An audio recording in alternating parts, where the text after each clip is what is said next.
Okay, I'm going to get the hand tool, the letter H. I'm going to go back up, and there was something on his forehead there that we wanted to get rid of.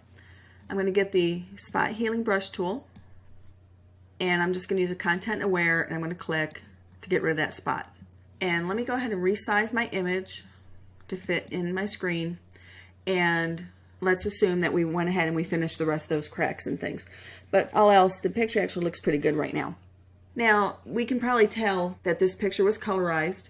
It was taken back in 1942, and probably would look better if we had it as more of a grayscale or a sepia toning.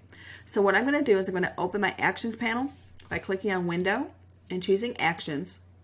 And these, again, are a series of macros that have been created for you that you can just simply select them and apply them to the selected layer, and then it will go through all the steps necessary to create that effect. So I'm going to scroll down, and there is one here, I believe, called Sepia Toning. So I'm going to select that, and then I'm going to click the Place Selection button at the bottom of the Actions panel. And now I have my scan layer selected in my Layers panel, and it's going to be applied to that layer, or it's going to use that layer to create these effects. And you'll notice some new layers were created. There's a hue saturation layer, a new layer 1, and then the scan layer. So if I hide these two, you can see the scan layer has not been touched, a new layer has been created, and then a hue saturation layer. And notice this little arrow on the hue saturation layer. This has been made into a clipping mask. So if I click on the panel menu for the layers, I can choose Release Clipping Mask, and you'll notice that it comes back, and then if I hid my layer 1, it would actually also be applied to my scan layer. I'm going to click back on layer 1.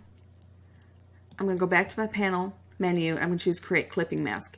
So what that does is, instead of having to make a selection like we've done in the past with adjustment layers, by making a clipping mask, we can apply whatever adjustments we're creating on new layers to the layer directly below it. So any layer that we put under that little arrow from hue saturation would actually have the hue saturation adjustment layer applied to it. And I think you can see here that our picture does look better just in a sepia toning rather than with that colorization.